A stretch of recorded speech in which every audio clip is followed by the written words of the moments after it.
Always Pappie here. I mentor elite Fortnite pros to peak performance and mental mastery. Today's guest, Setty, who is a multi-FNCS champion and a Mamba mentality master. Today's episode, we will teach you how to prepare like a champion, control the anger inside of you, turn pressure into peak performance, how to build the best team and teammates. Setty will also share his two most important Pappie tools and explain how Jim made him washed, but also how a girlfriend made him primed. So, okay, it's time to learn and make the winning difference. When we think about a Mamba mentality, we think about Setty. Mamba mentality, what is it? Why is it so important and so good? There's many answers to that question, what is a Mamba mentality? But for me, it's improving yourself at whatever you're doing currently in life by 1% every single day. What is mental for you? What are some of the most important mental techniques to master for new players, but also established pros?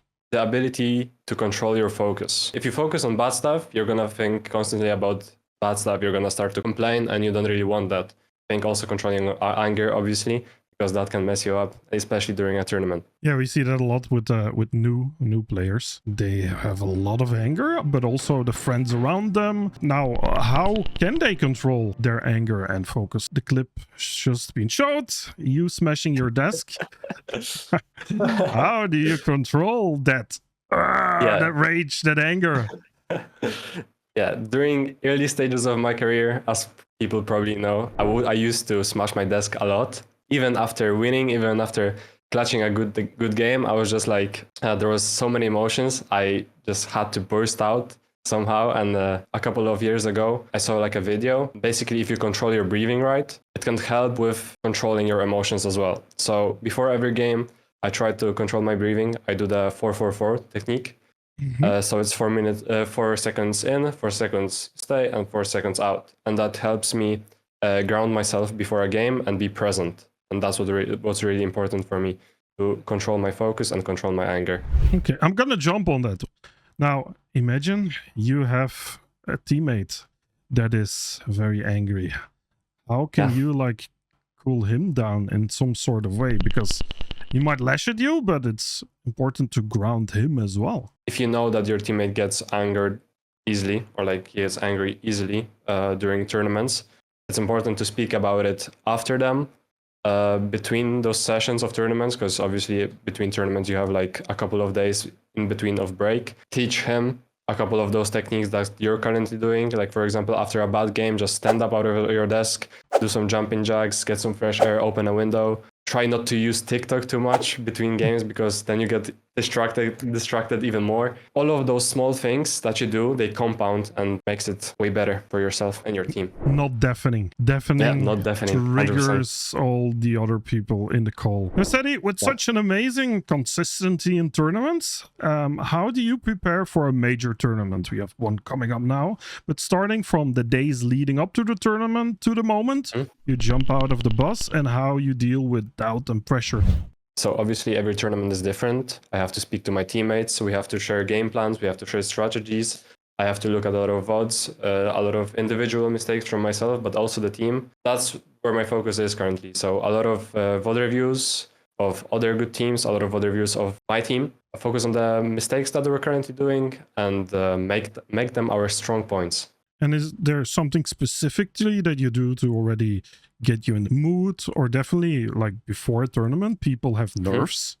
Maybe you don't have nerves now, but in the past you might have had nerves. How did you beat them?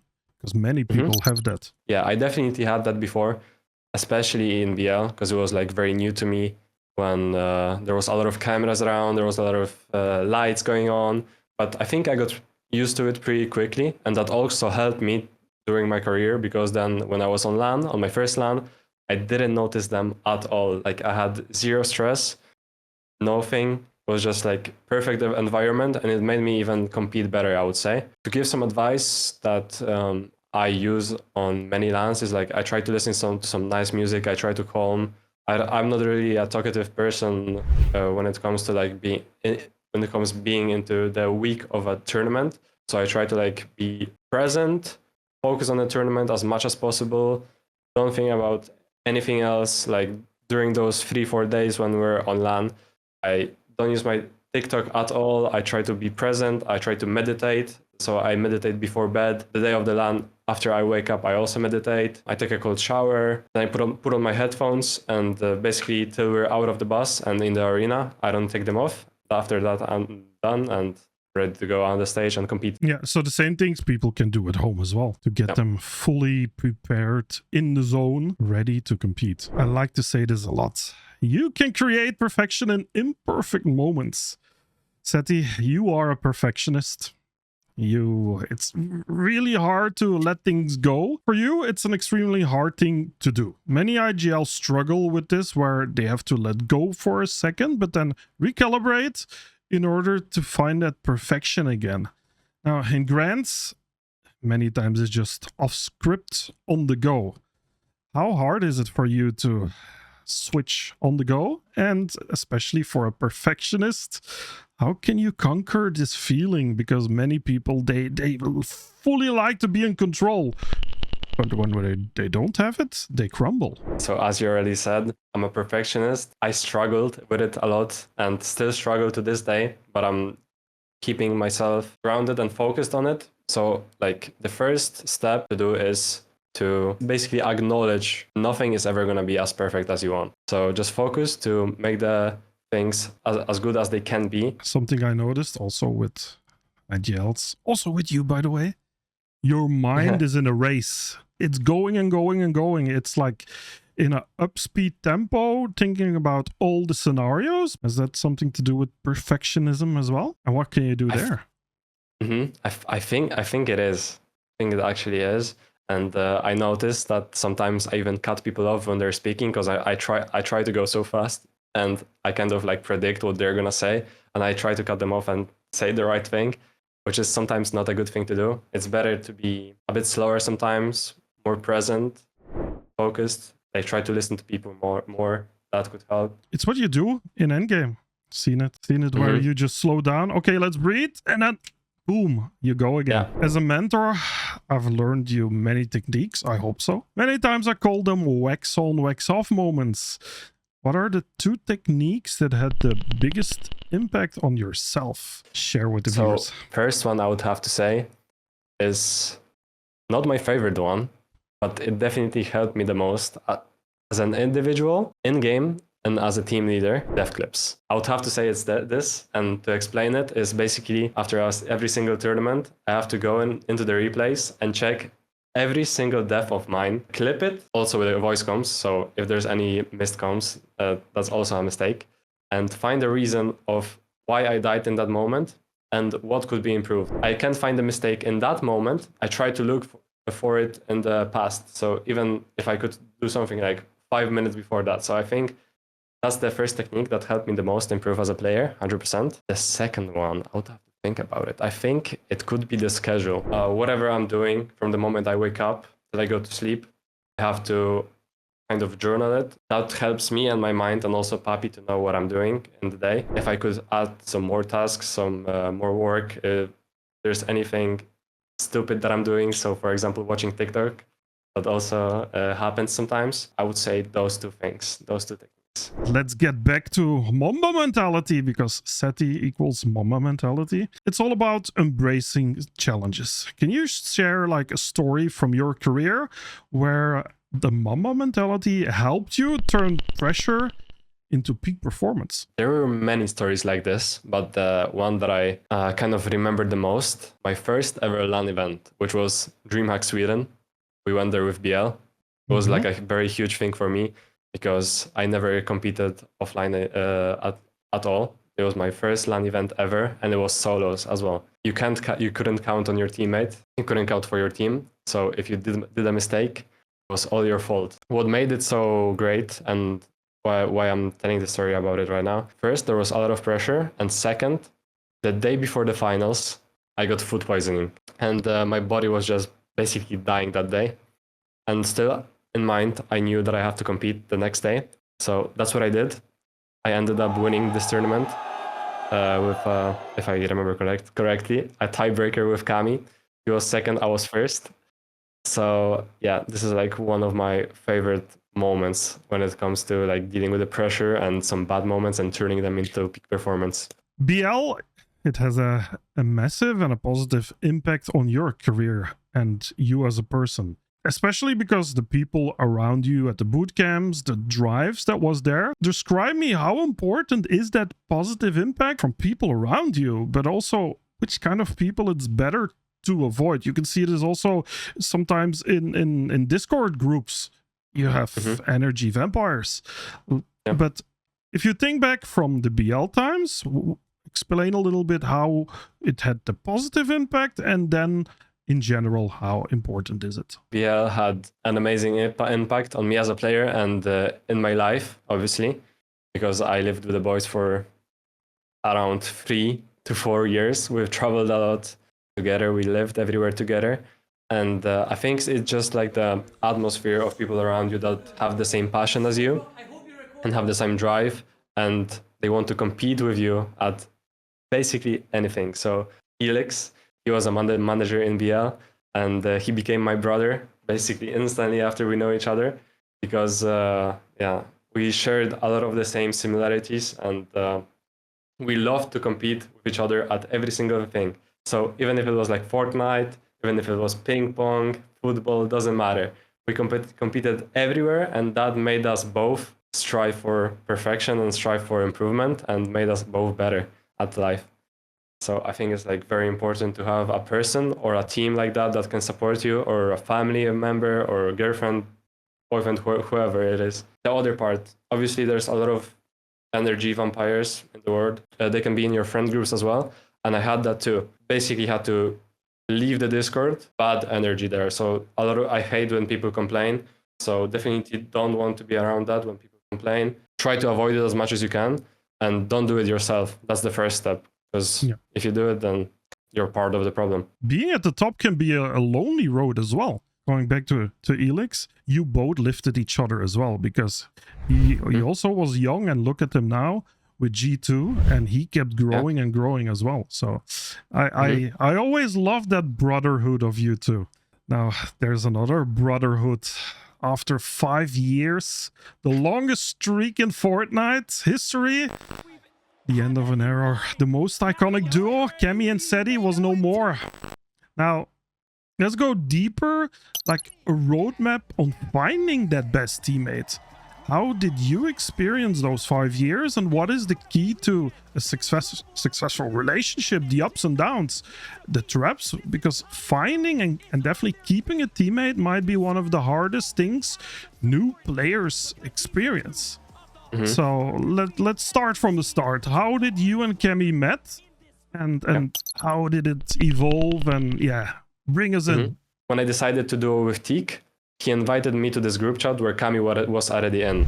So it was Kami, Kubix, Teak, me, and some other people in it. A bit later, during the journey, me and Teak didn't really like Paco's attitude at the time. So we really wanted to change a teammate, because like Paco back then, he was like really angry. Like he had a lot of anger issues. He was complaining a bit. He was deafening. So we wanted to switch it up. The first person that we thought about was Kami, because he was already in our friend group. What were the hard parts that you had to push through? Because like I say, many people, they drop their teammates so fast. Snake innings happen. So how did you not become a Booga? I mean, there was definitely a lot of hard parts during the 5 years that we've been playing together. Especially, I mean, since even the start. After 2 seasons of playing together in trios with Teak, the boys like Teak and Kami, they loved to play other games. And at that time, back then, I was like really mad at them every single time they did it, because after every tournament, I was basically trying to go to like make a VOD review, like schedule a call with them so we can make a VOD review together, work on our mistakes, get better every single day. And I just knew that they're like playing CS and stuff. So that was like the first hard part. It was like I didn't see that they're putting a lot of work in, but I was doing it. So it was like negative to me. And obviously I had some bad parts about me as well, because I had that kind of slacked away from the game a bit. There was a lot of things around that. Like I found a girlfriend, focusing on gym too much at that time, like too much, like a bodybuilder basically, because I was like counting every single calorie, everything. The focus wasn't there. So I was focusing at the wrong things at the wrong time. At that period, people say, okay, they're the longest lasting duo, but you split it up around that period as well. Because I remember the Chappics period, and oh yeah, it was a good one, you know, for you, for the future, especially. The way we split was at the end of trios when we were doing very, very good. I think everyone remembers that we got like first place in FNCS. Then after that in Grand Royal, we almost won again. We got second. All of us, all three of us were basically thought of as one of the best players in Fortnite in the world at that moment, 100%. And I think I had that ego in my head as well, that I'm the best one out of the three. So I wanted to look into like other people, and I wanted to speak English at the time, just like to see, because I've never done it in Fortnite. I wanted to see if people are better overseas. Didn't end up going too well for either me or Kami. And then we came back together again for duos. Yeah. Who knows what the future will bring. Let's start. We're talking here a lot to viewers who start. Is it better to stay in Polish already from the start, think and go into English? If you're looking for a teammate, I think it should be first in your own language. Like maybe you can try to play with your friend, or your friend plays Fortnite. You can try to make a team with him. But if you see that maybe you're getting a bit too better than him and you don't have anyone around you, then I would say you can start looking for someone that speaks English and make a team with them. I also think there's a big trap in this, and we've seen that with the French part. Basically, when you look back, the French states in their French group, and they never went outside. At a certain moment, it is important that you really control the English language and push yourself through this. Otherwise, you're just limiting yourself. 100%. And it's currently happening to us, the Polish, because right now I'm speaking English with Panzer and Yapko. Kami is speaking English with Harry and iDrop. Kombek is speaking English with Blaha and Shark. So yeah, we are learning and being forced basically, evolving. All in the last months, and it's doing you guys very, very well. You already touched it a little bit, and Venno mentioned growing up is a trap that many pro players fall into. You also fell into this trap where you had a dip, where you were a bit lost. Like young people, Fortnite players suddenly get a big money income. Then luckily in your case, you had a supportive girlfriend, but there's also other stories with other people where even that is harder. And then just life in general, from only playing the game so much, you with your gym journey, like other more variables come into play. How did you experience this? And can you give some tips to people that might be stuck? And let's also touch the part of gym. I like to touch that part as well. As you already said, I had that dip, and I don't remember what was the first cause of that small dip in my career. That I basically I didn't stop playing the game, but I wasn't putting 100%, 110% of the work that I could. I took everything for granted. Took my skill part that is always gonna stay at the top. I took the money part that is always gonna be good. I didn't have to do anything. I'm always gonna have a good position in any org that I'm gonna be in. And that's just not the case. You have to work every single day, strive to be better at anything. Because if you just slack off for a day, maybe nothing is gonna happen. If you slack off for a week, maybe nothing is gonna happen again. But if you do that for a longer period of time, definitely you're gonna see some bad results that you don't want to see. Nothing ever happens without a reason. So I think it definitely helped me in my career to basically lock in. If people are experiencing this, it's not a good sign, but it's not a bad sign. You can still get out of it and definitely learn a nice lesson from it. Now, in the moment, I think you also didn't realize it, right? Because I remember this period very clearly. Also, let's bring in the name Elix again, because Elix was like, oh, it's so hard. I see him falling in this trap, but how can we stop him? Yeah. I remember in that moment, I also said, like, hey, sometimes you just gotta run with your nose into the wall till it hurts. And then, yeah, all of a sudden it connects. Did you saw certain signs, or because, like I say, it's not easy Yeah. to get out that part, Yeah, and it's ego is big in that part as well. Yeah, I mean, 100% at first, I didn't even know what was happening because for me, everything seemed normal. Like I was telling people, yeah, I'm still the same. Like I'm still working as hard as I was. Good that you brought up Elix, my brother, telling me like, yo, bro, like he was basically just like trying to keep me grounded. He didn't want me to slack off too much because he saw the potential in me and he didn't want to basically for me to waste it. And he was, I think actually the first one to notice me not being me. I think in a moment like that, being on autopilot kicks in as well. Just like you say, you have been playing the game, and you were maybe playing the game, but your mind was not fully on. You also mentioned the gym, and many people talk about gym and link to Fortnite. Correct me if I'm wrong. You had that competitive drive, but you found this in the gym because you were in competition with yourself as well. That's why you were tracking everything down. So yeah, it was eating a little bit away from the competition inside of you. 100%, 100%. I think the gym also made a big part in this because I was basically trying to track everything. I was tracking my weight daily. I was tracking my sleep. I was tracking my steps. I was tracking my calories, my protein, my water intake, like basically everything that you can think of. And it's good to be healthy and to exercise, obviously. But if you do it to an extreme, it can cause some damage, especially if you're trying to pursue being great at something. So gym, definitely. I'm still doing gym till this day, but right now it's like doesn't take a toll on my mind at all. It's more of a, I'll say just it. like an addition.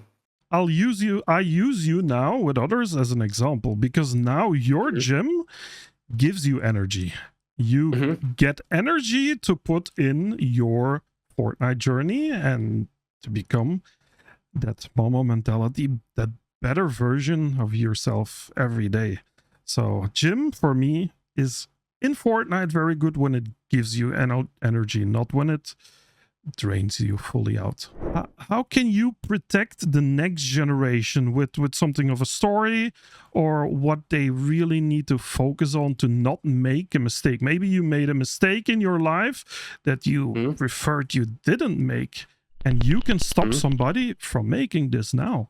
I'm trying to think of something big, but if I would have to if I would have to like say like small things like sleep, then definitely like there's a lot of things that you can improve on. Like obviously, playing the game is not only playing the game. You can improve also externally. You can improve as a person. Yeah, you can improve your sleep. You can improve your food habits. So I had that in BL, I think, in the past, where we would every other day we would order McDonald's or something like that, and then we kind of switched and got to a better lifestyle. So we tried to also be healthy, and that correlated with our coming us to our peak performance. Because if you eat good, if you sleep good, if you drink enough water, your reaction time is gonna be better. Your mind is gonna think clearer. So yeah, just take care of yourself, take care of your mind, take care of your body. That's what I would have to say. Let's talk. We talked about the fitness and the gym and stuff.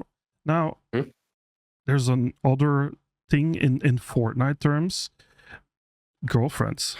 You are a person with a supportive girlfriend, and it's like with Clicks, he also has a supportive girlfriend.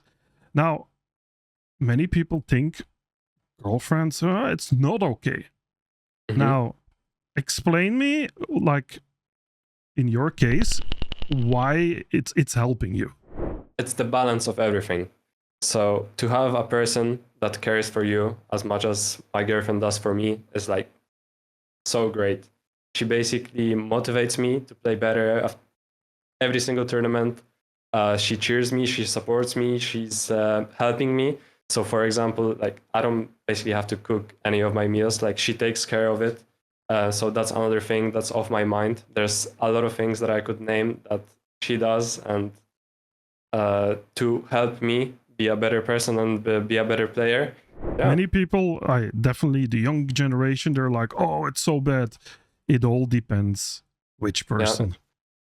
Yeah. So Depends of the person, and depends of the how much time do you put into that. And like you can choose to take vacation with your girlfriend and fly away and then don't play the game for 7 or 14 days, or you can choose to have a nice supportive relationship that pushes you both forward in life. Yeah, that's why you go on vacations when there's good internet, and you take your travel PC with. A very good one, a very good one. Wow. Okay, that's a good one. Okay, well, it's time. It's time to hit me with a Setty quote, because those styles behind me soon will change with the faces and the quotes on them to have a full wall of quotes. Hit me with a Setty quote. No amount of money ever, but a second of time. So don't waste it. This was the Setty interview. Now, unfortunately, there's no more game parts anymore. It's a very simple thing. My hands don't work anymore. I tried with Veno and I had to stop 2 times. We couldn't record because they just don't work, even though I have this little thing here where I play on. But for now, we're just gonna do the interviews and then the mental tools of Pappie. So looking forward to the next mental tool, and don't forget, like, subscribe, and go in the comments. So ciao ciao. Bye bye.